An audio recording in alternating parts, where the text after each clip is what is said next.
అనేక వ్యసనాలతో ఈ రోజు బాధపడుతూ ఉన్నావేమో, ఆ వ్యసనాలన్నిటిని నేను నీకు తీసివేస్తాను, ఆ వ్యసనాలన్నిటి నుంచి నీకు విడుదలనిస్తాను, నువ్వు నా సత్యమందు నువ్వు నిలిచి ఉంటే. హల్లెలూయా. నా సత్యం నువ్వు గ్రహిస్తే, నా బోధన నువ్వు వింటే ఖచ్చితంగా నువ్వేమవుతావు? రక్షింపబడతావు.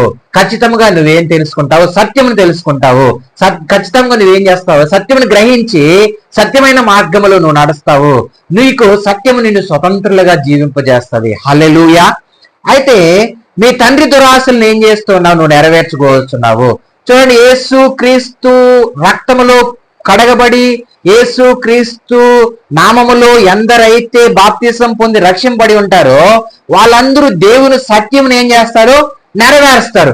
అదే విధముగా వీళ్ళు దేవుని కుమారుడు మాటలు వింటూ ఉన్నారు కానీ సాతాను రాజ్యంను కడుతూ ఉన్నారు వీళ్ళు. హల్లెలూయా. దేవుని రాజ్యంను కట్టడం లేదు, సాతాను రాజ్యంను కడుతూ ఉన్నారు. అందుకని దేవుని మాటలకు వీళ్ళు ఏమవడం లేదు? లోబడడం లేదు. చూడు, కిందకు చదువు. ఆది నుండి నరహంతకుడై ఉండి సత్యమందు నిలిచిన వాడు కాదు, చాడు. వాని యందు ఏం లేదు? సత్యం లేదు. మరి మీరు ఎవరిని ఫాలో అవుతూ ఉన్నారు? సాతాన్ని ఫాలో అవుతూ ఉన్నారు. మీరు ఎవరిని ఫాలో అవడం లేదు? దేవుని మాటను ఫాలో అవడం లేదు, దేవుని మాటను వినడం లేదు. వాడు ఆది నుంచి కూడా ఏమై ఉన్నాడు? నరహంతకుడై ఉన్నాడు. వాడు సత్యమును ఎప్పుడు ఫాలో అవడు. వాళ్ళు ఏం లేదు? సత్యము లేదు. ఎందుకనంటే వాడు మోసకుడు, అబద్ధ జనకుడు.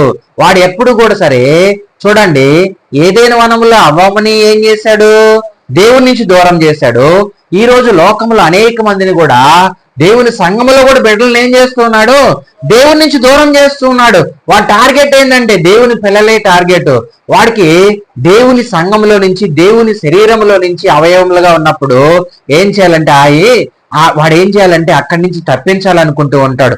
అయితే వాడిలో ఏం లేదు? సత్యం లేదు. అయితే దేవునిలో ఏముంది?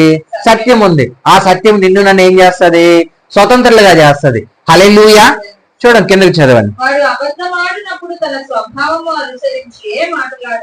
అబద్ధం ఆడినప్పుడు ఏం చేస్తాడు?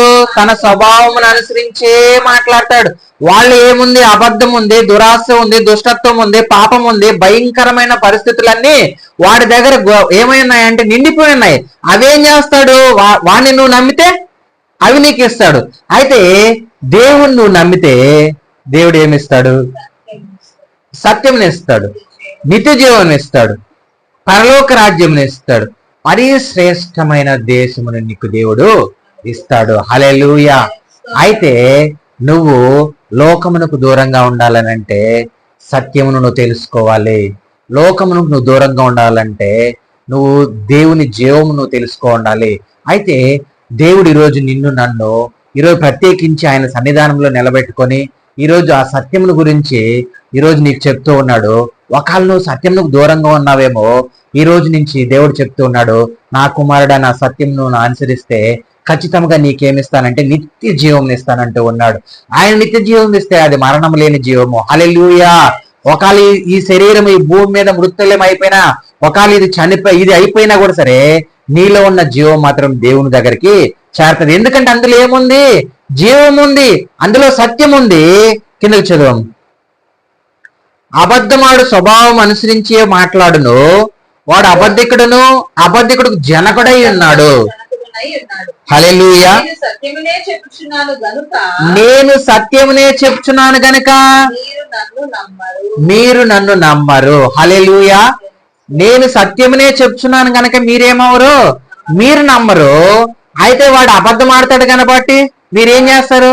వాడి మాటలే వింటారు. చూడండి, ఏదైనా వనంలో దేవుడు ఏమన్నాడు? బాబు, తోటలో ఉన్న పండ్లన్నీ తినండి, తోట మధ్యలో ఉండే పండు మాత్రం తినద్దు అన్నాడు. అయితే సాతానుడు ఏమన్నాడు? తోట మధ్యలో ఉండే పండే తినమని చెప్పినాడు. అయితే దేవుని మాట విన్నారా? సాతాను మాట విన్నారు వీళ్ళు? సాతాను మాట